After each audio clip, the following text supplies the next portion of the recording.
But if you have a partner, now they cutting into even more of the money that you could have been reinvesting and growing faster with the business, right?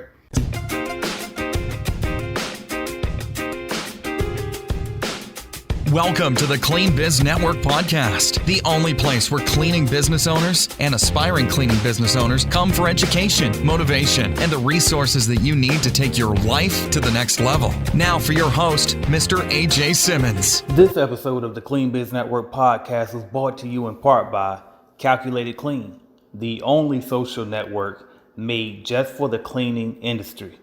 Give it a try for free today at calculatedclean.net. or download the Calculated Clean mobile app on your mobile device. What's up, y'all? AJ Simmons back with another episode of the Clean Biz Network podcast. Today, let's talk about this. Let's talk about partnerships, all right? And what to look for in a partner. So right off bat, let me go ahead and give you this full disclaimer. I do not recommend partnerships. And quite frankly, if you brand new, just starting out, let's just say you want to start a cleaning company, since this is the Clean Biz Network podcast, right? Let's just say you want to start a cleaning business. You've never done it before, and you like, you know what? I'm about to hit my brother up, and I'm about to tell him let's start a cleaning company. Right all back to me, that means you scared. You want a partner because you scared. All right? Because you like, well, I ain't never done this before. I want somebody with me. Like, because we grew up like that. We grew up, you know what I mean, always having somebody around. Most of us anyway. So it's like, it's natural instinct, and it's funny when people are around. But it's like, nah, we ain't trying to have no fun. It's trying to build some business, all right? So I'm gonna give you this, though. Even though I'm not really a big fan of partnerships, they usually don't work out because it's always either one person doing way more work than the other one, or it's always one person's putting in way more money, and they start to feel cheated when the returns come back, right? But let's get into it, all right? So I'm gonna tell you 3 things you should look for if you do decide to partner. This will help you be successful with it if you look for one of these 3 things. So the only time you should look to partner is if the person has either A, money that you don't have, B, experience that you don't have or expertise, or C, they're an influencer. All right, that means that they got like a big following that you don't have because they can help you sell better, basically. All right, but if the person ain't got one of those 3 things, it's really pointless for you to be partnering with anybody. You really need to be focusing on just building the company by yourself. Because number one, you make less money when you got a partner, right? You know what I mean? It's hard enough to build a business. Do you realize how many taxes you have to pay? Depending on where you live, you're going to have to pay federal income tax, state tax, payroll taxes if you hire people, sales tax if it's required on the service that you're providing by your state or local government. What else? I'm missing something. Self-employment tax, possibly, depending on how you pay yourself. But it's taxes out the ass. Now, that's just one thing that you got that takes away from your revenue.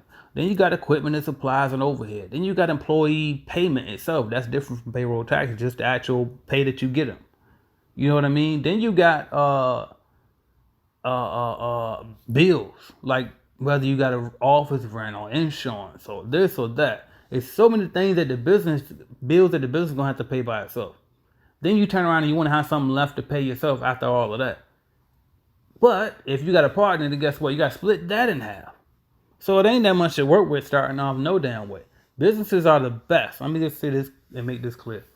Businesses are the absolute best return on investment, period. They better than stocks. They better than real estate. 100%, period. You look at the Forbes list, who's at the top? People who own their company, okay? Entrepreneurs are at the top, period. All right, even because, and the only one exception was always Warren Buffett, because he's a stock investor. But technically, he's an entrepreneur because what does he own? Berkshire Hathaway, which is a company that does stock investing. But it's still a company. He's an entrepreneur at the end of the day. All right, so that is the way to go, period. A business is how you build. Bill Gates, Elon Musk, you name them, Mark Zuckerberg, all these are entrepreneurs. They ain't buying, holding nothing, no rental properties. They ain't flipping their way up to them billions. Those are entrepreneurs, all right? So let's get that out of the way, all right? So when I say what I said earlier, it sounded real bad, like, dang, gotta pay this, you gotta pay that. Yeah, it is bad, and it's very rough in the beginning. That's why I always warn y'all, too, like, it ain't gonna be all, rainbows and puppy dog tails, right? It ain't gonna be all fluffy and nice and dandy sunny days every day. You know what I mean? So when you in the beginning, you better keep them expenses extremely low on the personal side because you ain't gonna be able to make but so much. And if you're really good, hopefully you can build the business as a side business starting off and you can just reinvest all the profits and not pay yourself nothing anyway. But if you have a partner, now they're cutting into even more of the money that you could have been reinvesting and growing faster with the business, right? So that's the first thing. But then the other thing is this, like I said, there's always going to be somebody working harder than the other one, usually. And somebody's going to get pissed. And then, so now, if you're the main one and the other person kind of treating it like a hobby, guess what you're going to have to do if once it starts getting serious and this person ain't pulling their weight? You're going to have to buy them out now because they own equity. Last thing you ever want to do with a company is give up equity. Okay? You watch shows like Shark Tank. You see how they fighting over and giving $100,000 and $50,000 just for 10% of a company, because that's how important equity is. Okay, because depending on how big of a company you building, that 10% could be a huge payout in the long run. You see what I'm saying? So, but yeah, last thing you want to do is give up equity, man. So if that person ain't providing money, all right, let's say for example you want to start a cleaning company, but you don't got the money to start out. Okay, if you got a rich uncle or somebody that can loan, that can not even loan, because we talking about partnership.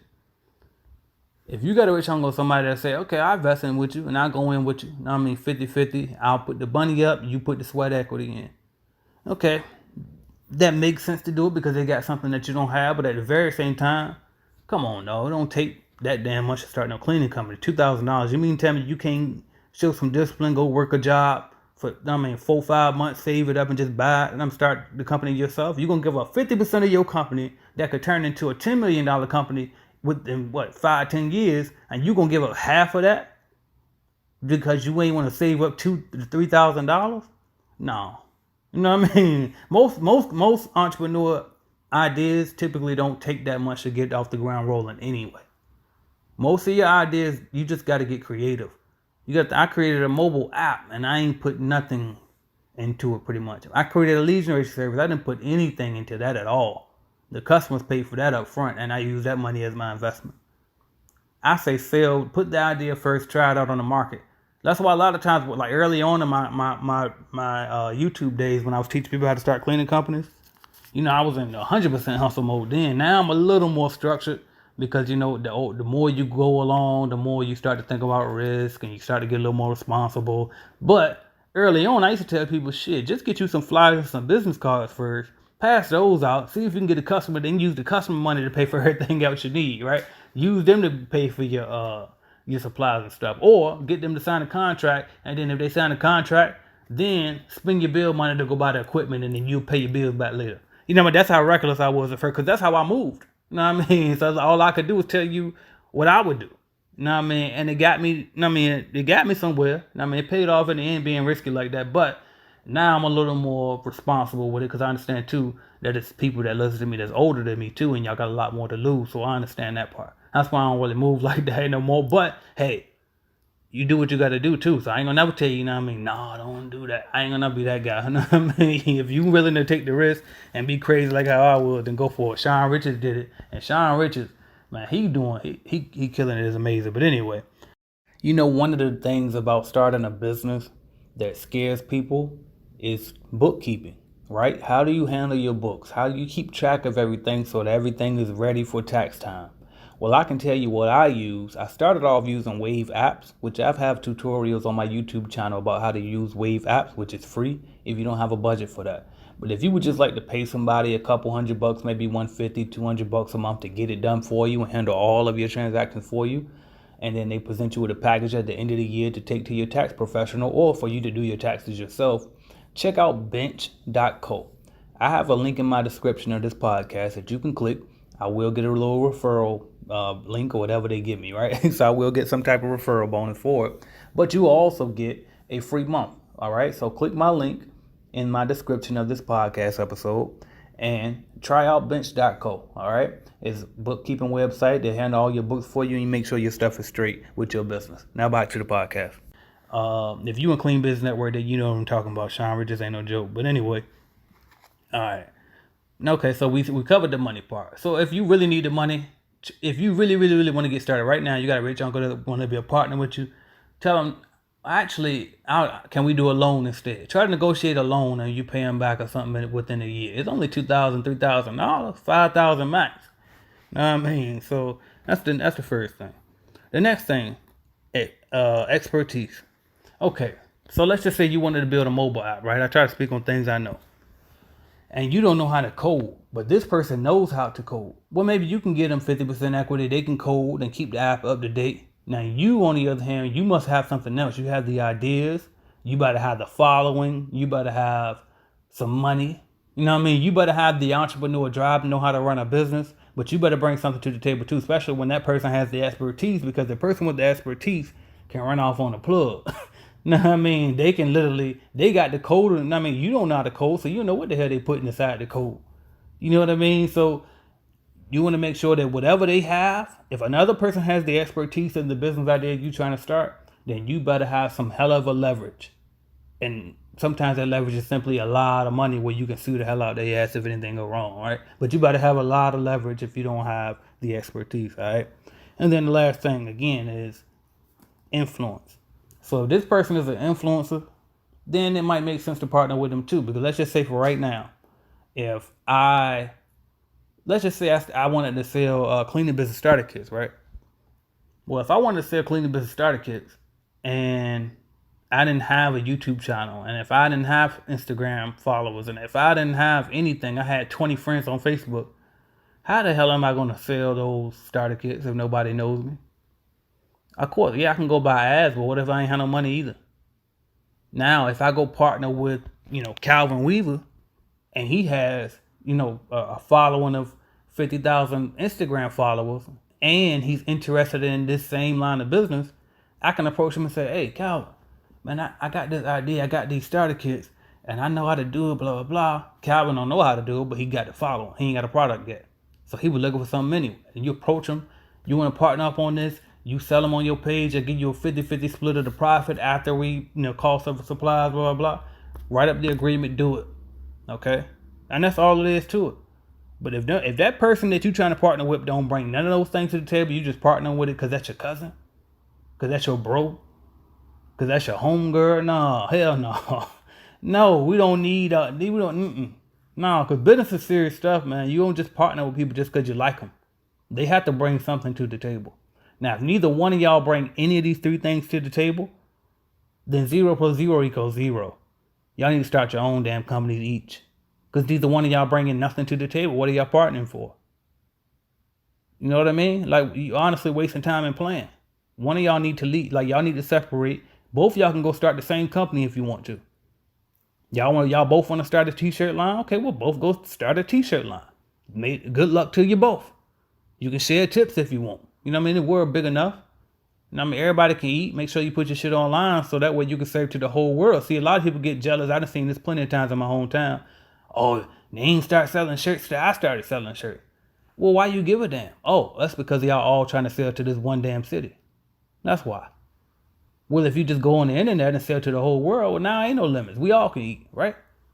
So make sure you get on the internet. But anyway, that's all I got, man. That's what you want to look for. Those three things. If you think about a partner, if them partners ain't bringing at least a bigger influence than you can bring, more expertise than you can bring, or more money than you can bring, then 9 times out of 10, it's pointless for you to have them as a partner in the first place. We're not partnering just for any old reason. Business is serious. Take it seriously, all right? And speaking of business, if you want to get yours started, go to cleanbiznetwork.com. We have cleaning business starter kits available. And if you already have a cleaning company, guess what? Go up there anyway, cleanbiznetwork.com, and get your leads. We have a lead generation service where we will set appointments for you. So you tell us where you're located, and all of that. Fill out the application. We'll call businesses in your area, ask them, do they let you come by and provide them with a proposal for a cleaning service. You go by, do the walkthrough, and submit your proposal. But we set up the appointment for you. You ain't got to worry about none of that. All right. But anyway, check us out, cleanbiznetwork.com, or download the Calculated Clean mobile app and check that out as well. It's a mobile app I created, social network specifically for the cleaning industry. So make sure you check that out, Calculated Clean, in the mobile app store. I'm AJ Simmons. Thank y'all. Hey, entrepreneur. Now, you may be listening to today's podcast episode and you may be super pumped up and excited. And you may be asking yourself, how can I get my business started today? How can I get going today? Well, I'm here to tell you that cleaning business starter kits are available at cleanbiznetwork.com. AJ Simmons and the Clean Biz Network have designed these amazing starter kits for entrepreneurs like yourself to get all the knowledge, okay? All the tools, all the resources, all the coaching, all the access to other successful commercial cleaning business owners you need to get the motivation, the knowledge, the resources, and tools to launch your business today. Log on to cleanbiznetwork.com to get more information about the cleaning business starter kits. Thank you for listening to the Clean Biz Network podcast. To start and or grow your cleaning company, visit cleanbiznetwork.com.